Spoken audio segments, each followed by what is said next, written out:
महात्मा उपासक डॉक्टर सोहनराज तातेड़ पुनरुत्थान और आत्मविज्ञान के बाद अब ला रहे हैं सनातन सत्य, जैसी दृष्टि वैसी सृष्टि, कुदरत कुदरती रचना। भाई और बहनों, मातृशक्ति को नमन। स्टूडियो में आपका हार्दिक स्वागत, अभिनंदन है, सत्कार है। सनातन सत्य ये दृष्टि विज्ञान है। दृष्टि विज्ञान रियल पुरुषार्थ है।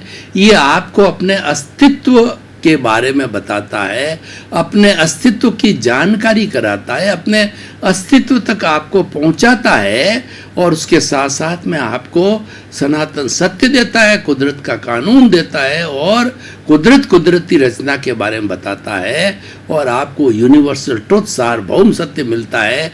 वो क्या है? वो है शाश्वत सुख की प्राप्ति करना। ये हमारे सनातन जो है सत्य कार्यक्रम का जो है उद्देश्य है। ये सारा हम अलग अलग एपिसोड्स के माध्यम से करते हैं। तो आज हमारा बहुत ही सुंदर विषय है व्यक्तित्व विकास। इसको पर्सनालिटी डेवलपमेंट कहते हैं। इस दुनिया का हर एक चिंतक व्यक्ति ये चाहता है कि मैं दुनिया का नंबर 1 व्यक्ति बनूं, मैं अच्छा से अच्छा व्यक्ति बनूं।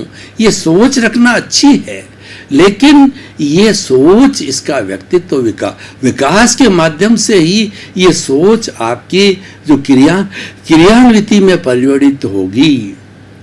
और आज पर्सनालिटी डेवलपमेंट पर बहुत सी बड़ी ट्रेनिंग दी जाती है। बहुत सी संस्थाएं इस पर बड़े बड़े जो है आलेख लिखवाती है और बड़े बड़े प्रवचन देती है, बड़े बड़े प्रयोग करवाती है और व्यक्ति के अंदर पर्सनालिटी डेवलपमेंट के गुणों का प्रत्यारोपण करती है। तो ये आज का विषय ऐसा है कि हमारी जो व्यक्तित्व किस प्रकार जो है वो अच्छा हो। देखिए, व्यक्तित्व 2 तरह का होता है। एक तो बाह्य व्यक्तित्व, पर्सनालिटी, बॉडी लैंग्वेज, और व्यक्ति का पहनावा, जिसको पहनावा के लिए कहा गया है कि एप्रन शोज द मैन, कि जो व्यक्ति की जो ड्रेस है, वेशभूषा है, वह भी व्यक्ति विकास में सहायक होती है और वह व्यक्ति को जो है प्रदर्शित करती है। उसकी ड्रेस, पहनावा वह भी अच्छा होना चाहिए।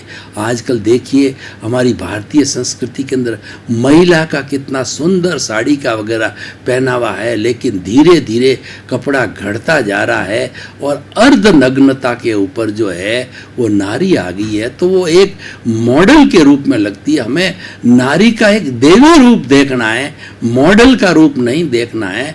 मॉडल का रूप तो बाहर में चलता है, मॉडल हमारी सोसाइटी में नहीं चलता है। सोसाइटी में देवत्व आना चाहिए, पुरुष का और देवित्व आना चाहिए।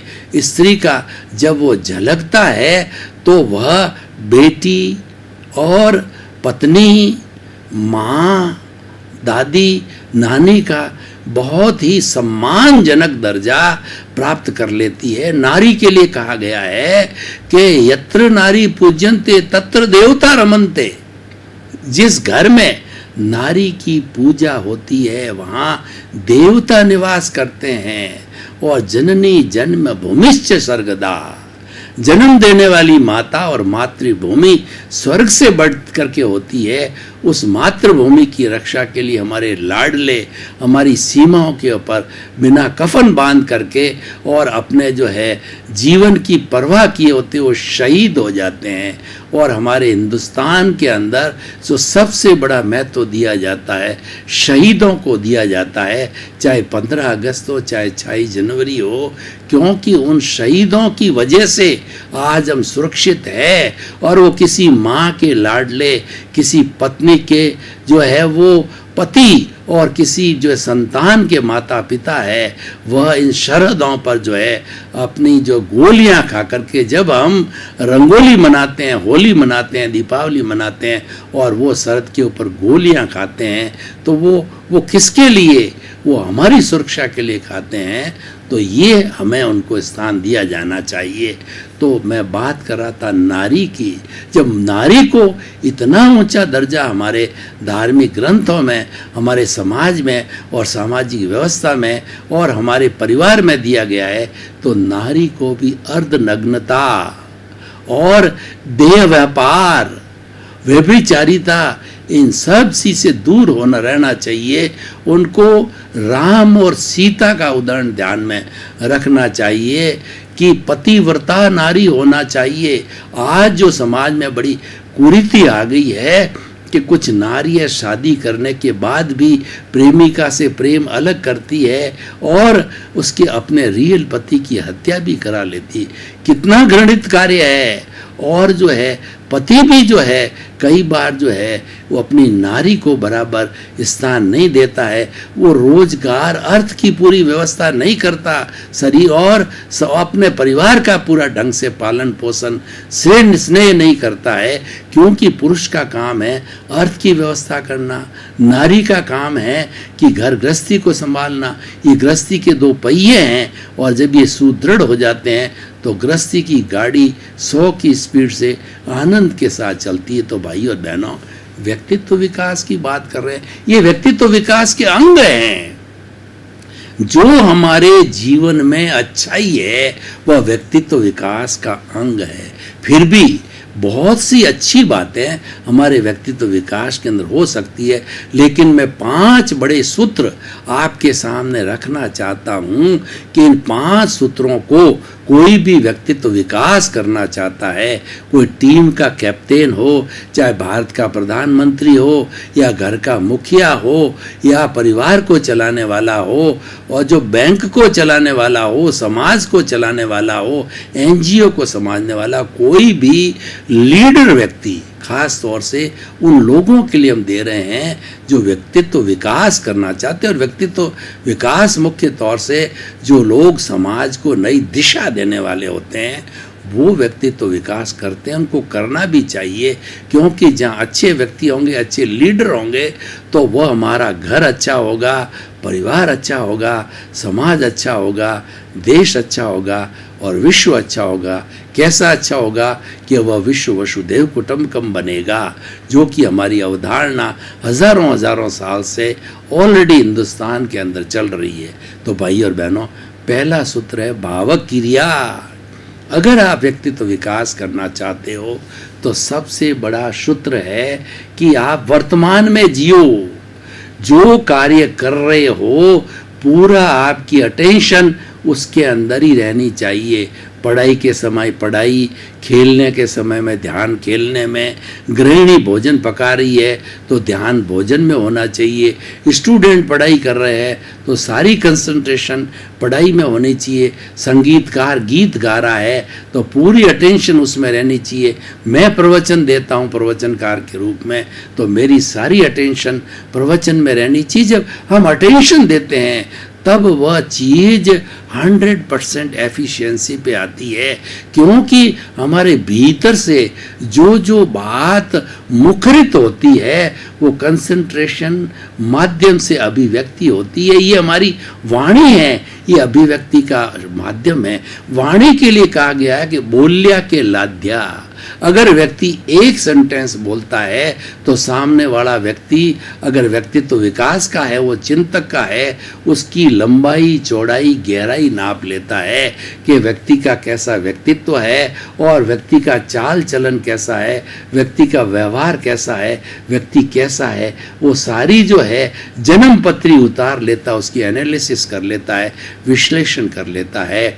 और जब हम चल रहे हैं तो हमारा ध्यान केवल चलने में रहना चाहिए, इधर उधर बगले नहीं झांकने चाहिए।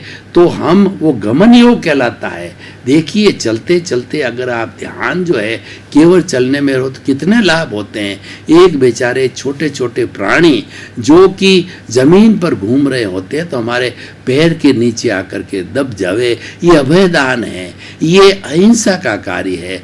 और दूसरा, अगर कोई खोई हुई वस्तु है, पड़ी हुई वस्तु है, वो भी हमें मिल जाती है और जिसकी है उसकी हम पहुंचा सकते हैं।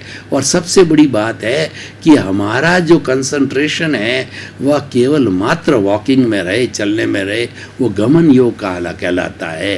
जो भावक क्रिया बहुत बड़ी साधना है, हमें हमेशा प्रेजेंट में जीना चाहिए।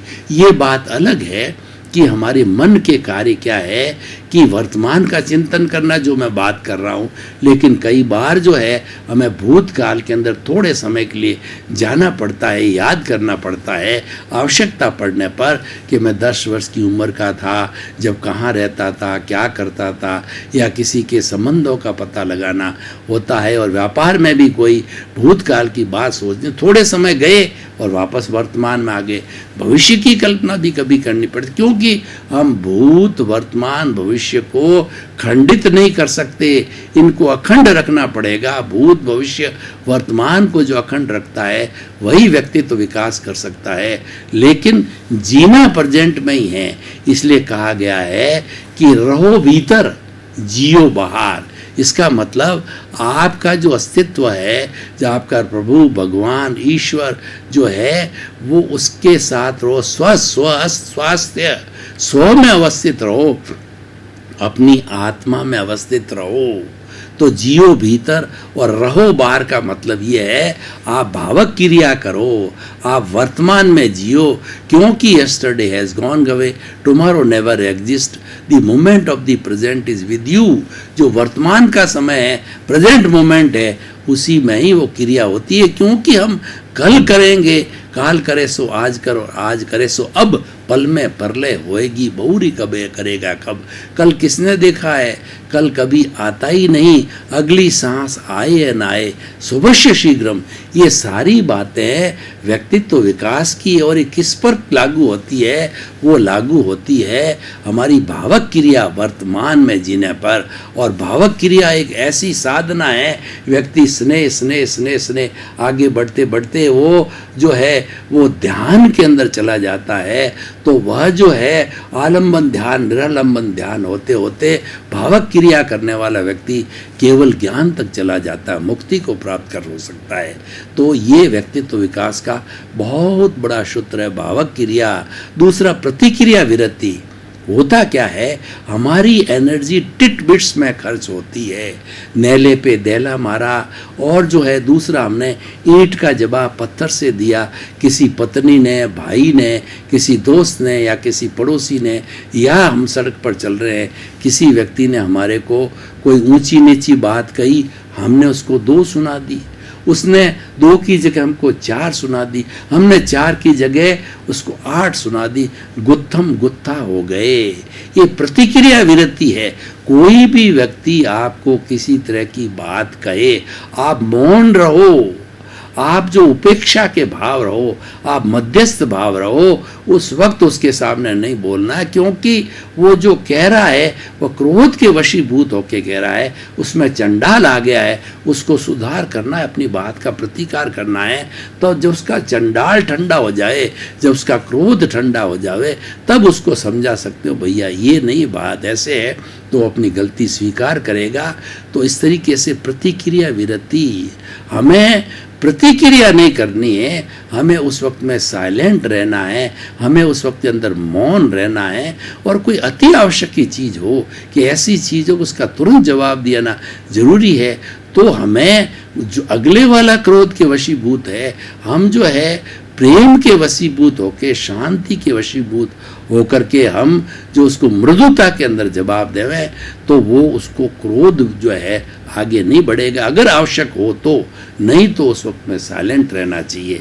ये प्रतिक्रिया विरति, ये सारे झगड़े, ये हमारी पुलिस कार्रवाई, ये कोर्ट कार्रवाई जितने भी है, सब प्रतिक्रिया के माध्यम से होती है। घर टूटते हैं प्रतिक्रिया के माध्यम से, डाइवोर्स होते हैं प्रतिक्रिया के माध्यम से होते हैं, माँ बाप के अंदर वो बच्चों का झगड़ा होता है वो प्रतिक्रिया के माध्यम से, क्योंकि संपत्ति के बंटवारा अपनी जगह पे है, और वो अगर साइलेंटली होता है तो वो हो जाना चाहिए।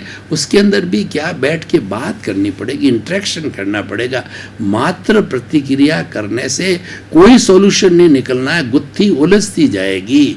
जिस तरीके से धागा है उसको उलझाते रहोगे तो उलझता जाएगा, गांठें पड़ जाएगी। आप उसको सुलझा भी सकते हो, उसका एक किनारा पकड़ा और उसके बाद के अंदर उसको गोल गोल लकड़ी पे करते रहो तो धागा सुलझ जाएगा। और आपने एक से दूसरे उसको सुलझाया नहीं तो उलझता जाएगा।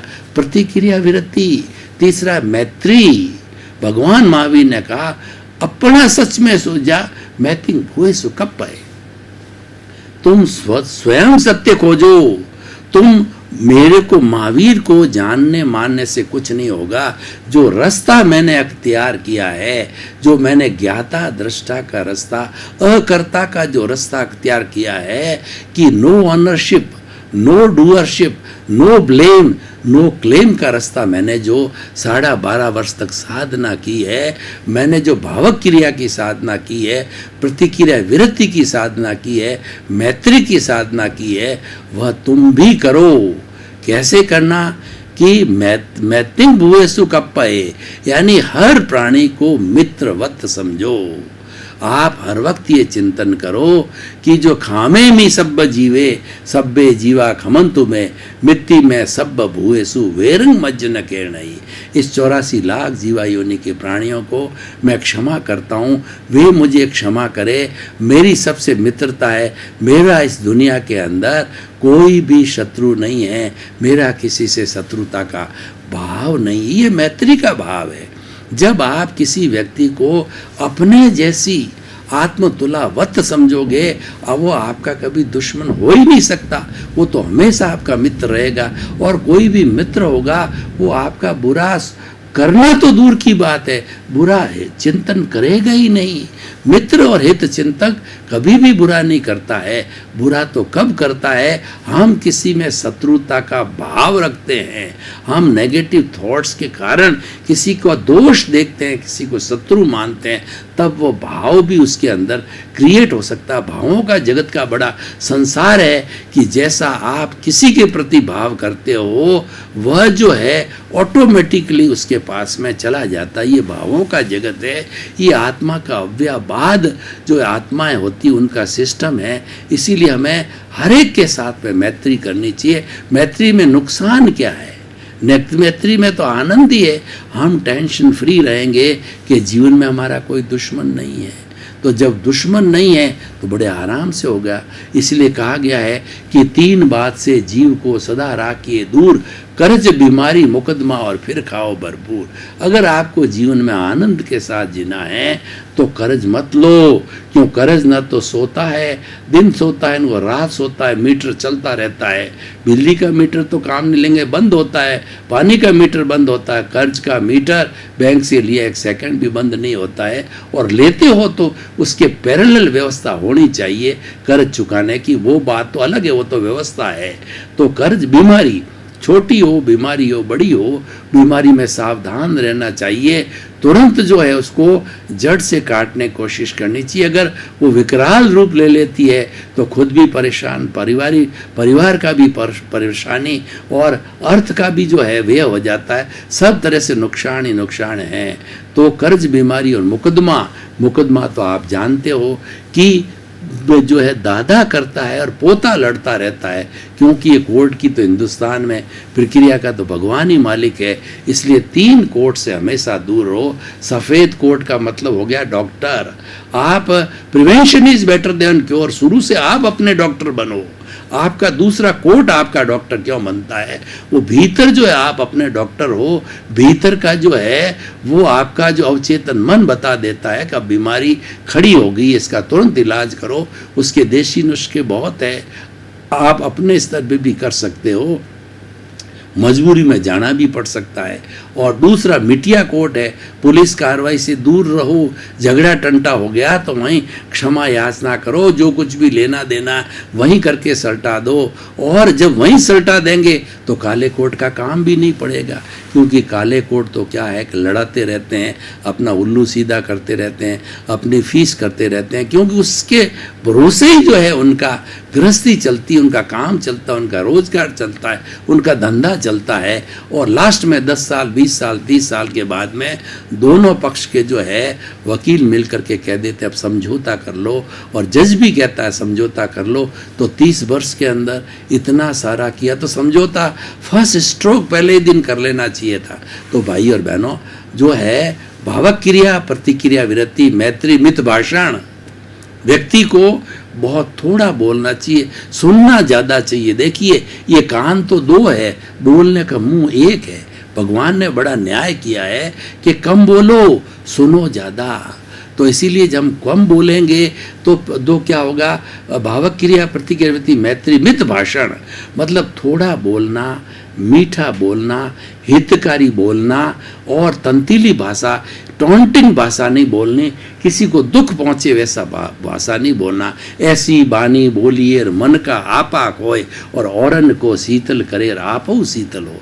ऐसा मीठा बोलो कि ये वाणी प्रभु ने इसलिए दिया, मुंह इसलिए दिया है कि आप स्वयं जो है वह ठंडे हो जाओ, आनंदित हो जाओ और सामने वाला भी देखे कितना बढ़िया आदमी है, थोड़ा और बोले तो अच्छा है, थोड़ा और बोले, वो आपकी गर्ज करेंगे कि साहब थोड़ा और बताइए, आप बहुत अच्छा बोलते हो, बड़ा अच्छा समझाते हो, आप पॉजिटिव थॉट वाले व्यक्ति हो, हम नेगेटिव थॉट वाले, आप पॉजिटिव बताओगे तो हमारी नेगेटिविटी खत्म हो जाएगी। तो ये मित भाषण, यद्यपि सत्यम लोक विरुद्धम ना चरणीयम, कि ऐसी भाषा नहीं बोलना कि लोक विरुद्ध हो जावे, किसी बेचारे को फांसी लग जावे, किसी बेचारे को जेल हो जावे, किसी बेचारे को जो है अहित बड़ा हो जावे। आपको ध्यान होगा ऐसी सीक्रेट बात वह बोलनी नहीं, बिल्कुल नहीं बोलनी, साइलेंट रहना सबसे बड़ा है। और बहुत ही ज़्यादा जरूरी हो कि हाँ बोले बिना तो किसी का अहित हो जाएगा, तो अवश्य बोलना चाहिए, वो भी छोटे कम शब्दों में, गागर में सागर भरो और सत्यता को स्पष्ट करो। तो भावक क्रिया प्रतिक्रिया व्यक्ति मैत्री मित भाषण और मिताहार, जो भोजन है वो हित मित रित लेना चाहिए। जैसा अन्न वैसा मन, हमारे शास्त्र बताते हैं कि अन्नमय कोश, और दूसरा जो है हमारा प्राणमय कोश, तीसरा जो है विज्ञानमय कोश और चौथा आनंदमय कोश। तो ये 5 तरह के कोश बताए गए हैं। ये पहला सबसे बड़ा कोश है, अन्नमय कोश है, ये भोजन से जुड़ा हुआ है। भोजन हित मित और रित लेना चाहिए, क्योंकि हमारे शरीर की सारी विटालिटी होती है वो भोजन, पानी और अग्नि मतलब सूर्य का ताप और प्राणवायु ऑक्सीजन से बनती है। भोजन का बहुत बड़ा रोल होता है, हम कैसा भोजन लेते हैं। हमें शाकाहारी भोजन लेना चाहिए मांसाहारी भोजन से, क्योंकि वह जानवर को मार के खाया हुआ भोजन है। तो हमारे विचार भी जो है वाइल्ड, हमारे थॉट्स हो जाएंगे, क्योंकि वो वाइल्ड थॉट्स का मतलब होता नेगेटिव थॉट्स हो जाएंगे। भाई और बहनों, आपका बहुत बहुत धन्यवाद। आप हमारा सनातन सत्य कार्यक्रम देखते रहिए। ये कार्यक्रम आपको मंजिल तक ले जाएगा, आपके अस्तित्व की पहचान कराएगा, आपको शाश्वत सुख देगा, ब्लिस देगा, क्योंकि हम आपको इन कार्यक्रम के माध्यम से आपको जो है वो रियल ट्रुथ बताते हैं, यूनिवर्सल लॉ बताते हैं। हम आपको जो है लॉ ऑफ द नेचर बताते हैं, कुदरत की रचना और कुदरत का कानून, लॉ ऑफ नेचर बताया जाता है, जो कि परमानेंट होता है। तो इसीलिए भाई और बहनों, इसी क्रम में आपका जीवन आनंदमय और मंगलमय हो। महात्मा उपासक डॉक्टर सोहनराज तातेड़ पुनरुत्थान और आत्मविज्ञान के बाद अब ला रहे हैं सनातन सत्य, जैसी दृष्टि वैसी सृष्टि, कुदरत कुदरती रचना